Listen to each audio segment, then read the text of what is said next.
Fala, nação rubro-negra. Você piscou e o Mengão foi lá em Quito, lá na altitude, com metade do time no estaleiro e já voltou e agora com um pontinho na bagagem. Mas ó, não vem com esse papinho de que foi só um empate não, porque esse jogo teve de tudo. Desfalque, tensão, fôlego contado e um time que teve que correr até onde dava para manter o controle do jogo. E calma que a gente vai falar de tudo, do susto com Plata, da atuação do Gerson, da atuação do Arrascaeta, que estava com a sombra em campo, da atuação do Wesley, que parecia motoboy em fim de mês de tanto que correu. Então já chega chegando, mete o dedo no like, se inscreve no canal e vem comigo, porque essa resenha vai pegar altitude.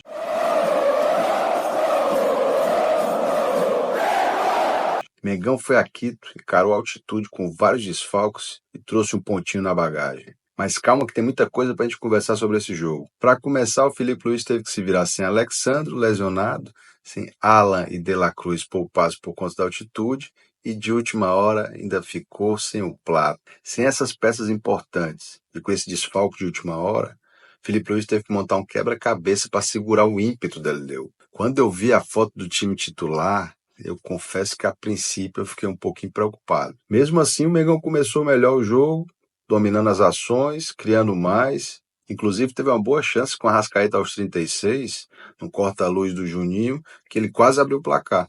No segundo tempo, a LDU voltou muito melhor, aproveitando o desgaste físico do Flamengo e aproveitando a altitude, enfim. Mas o Rossi praticamente não teve que trabalhar. Fez uma defesa, teve uma cabeçada no final que levou perigo, mas foi para fora. Não teria nem como avaliar a atuação do goleiro na noite de ontem. Mas o resto da defesa foi muito bem. O Wesley foi um dos melhores do time. Correu o campo todo, marcou bem, deu opções no ataque, mostrou disposição até o final do jogo e parece que nem sentiu tanta altitude. A dupla Léo Ortiz e Danilo foram impecáveis no jogo. Cortaram todas as bolas, defensivamente foram impecáveis. Talvez tenham pecado um pouco na armação de jogo, que é o forte deles também, essa saída de bola, mas era muito questão do tempo. Você via que o lançamento sempre ficava um pouco longo.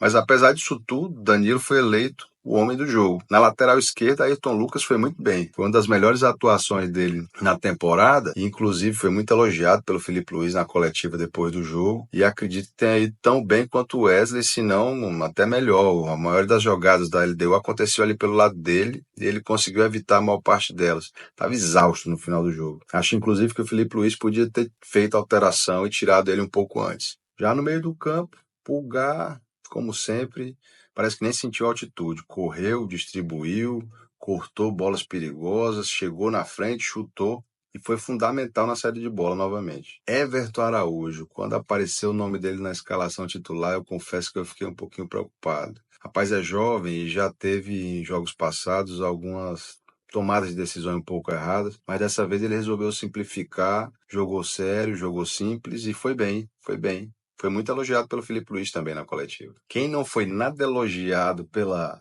galera na internet, pela galera das redes sociais, foi o Gerson. Desceram o pau no Gerson nas redes sociais, eu vi cada coisa que é de duvidar. Mas o próprio Filipe Luís falou que ele estava desenvolvendo na noite de ontem uma função um pouco mais, como é que eu vou dizer, uma função diferente. Ele estava chegando na frente já para marcar a saída de bola dos zagueiros da LDU lá na frente e tinha que voltar para ajudar o Wesley na marcação lá atrás. Então o cara estava correndo o campo todo.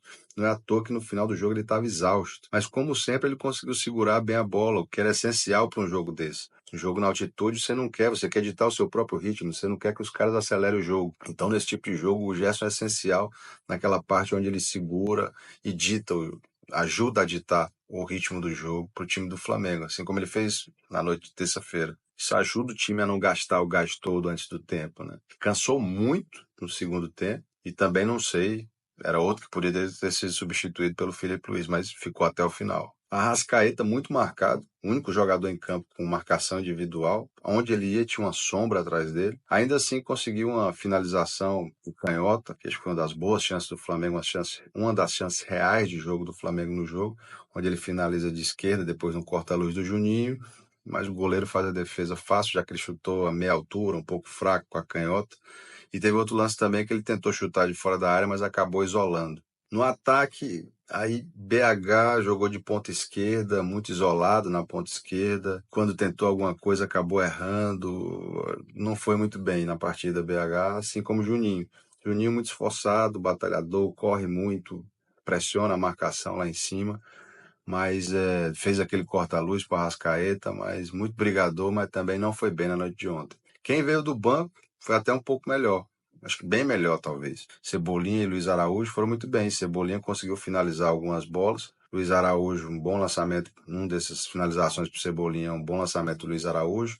Luiz Araújo, inclusive, que protagonizou uma outra jogada, a segunda jogada de perigo do Flamengo no jogo, vamos dizer assim, onde ele acaba levando a bola por todo o meio de campo e na hora de tirar o 10, o último corte, ele corta e chuta, mas chuta muito forte, alto, bola para fora, poderia ter sido um golaço. Pedro entrou também, esperança de gol, mas acabou participando um pouco do jogo, já que o Flamengo estava apostando mais nos contra-ataques. Nesse momento do jogo, o Flamengo já estava bem recuado, explorando a transição ofensiva, explorando o contra-ataque. E nessa situação do jogo, o Pedro acabou não se encaixando muito. Varela entrou já no finzinho do jogo, não tem muito como avaliar, mas não comprometeu. E o Filipe Luiz, que acabou ficando sem esse pessoal todo, sem Alexandro, sem Alan, sem De La Cruz, de última hora ficou sem o Plata, acabou colocando o Everton Araújo, que se provou ser uma boa opção, mas como ponto negativo, acredito que poderia ter feito as substituições, todas as substituições, e ter, né, colocado ou o Léo Pereira no lugar do Ayrton Lucas,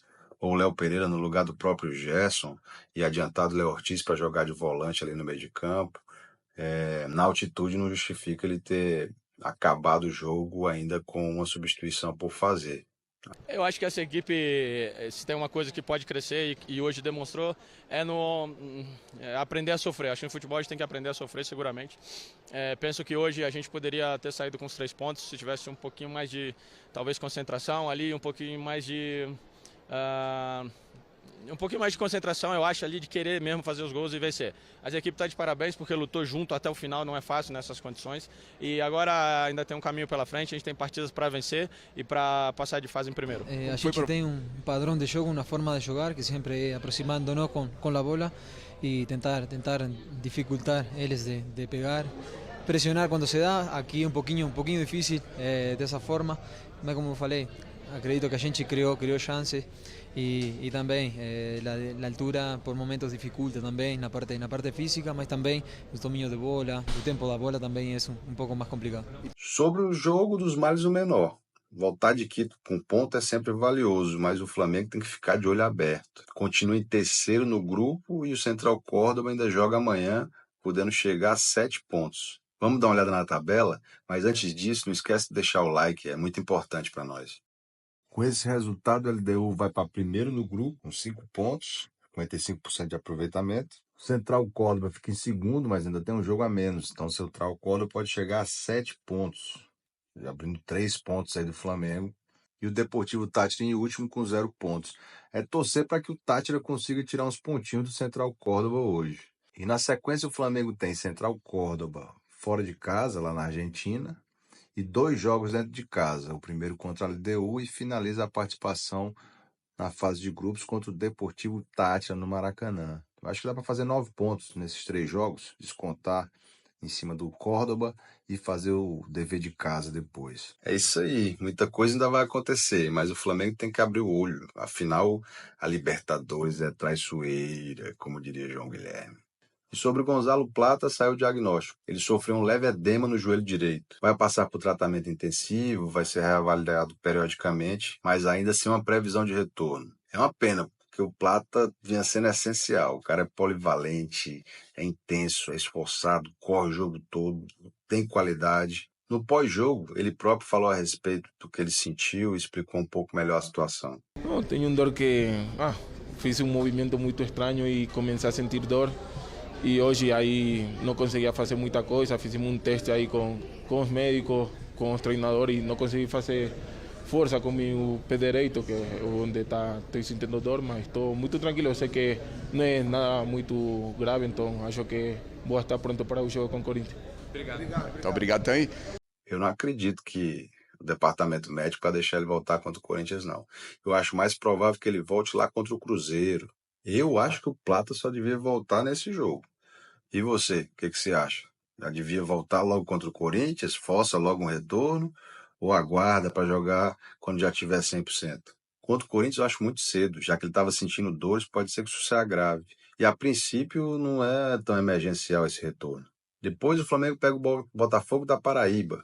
Não faria o menor sentido voltar nesse jogo. Aliás, se eu sou o dirigente, eu fazia uma mescla aí de jogador reserva com garotos da base, com os jovens, com a molecada, e mandava esse pessoal para jogar lá em São Luís. O jogo nem na Paraíba vai ser, vender o jogo para São Luís. Sendo assim, o Plata voltaria só contra o Cruzeiro, o jogo vai ser lá em Minas, até para já ir ganhando novamente um ritmo para o outro jogo que vai ser na Argentina contra o Central Córdoba. Esse sim, muito importante. E esse jogo contra o Córdoba é só no dia 7 de maio. E nós vamos lá na Argentina buscar os pontos que eles tomaram da gente aqui em casa. Não dá para bobear. Qualquer jogo na Libertadores é para jogar como final. Depois que garantir classificação na fase de grupo, aí começa outro campeonato. Aí é outro torneio, é mata-mata, é totalmente diferente e os jogos só vão ser depois da janela do meio de ano. Eu confesso que eu estou num misto entre otimismo e preocupação. E você, torcedor, tá mais confiante ou preocupado? Acha que ainda dá para passar em primeiro do grupo? Deixe seu comentário aí embaixo. Se não deixou o like até agora, ainda é hora. Assina a notificação, se inscreve no canal, compartilha se puder. É isso, saudações rubro-negras e até a próxima.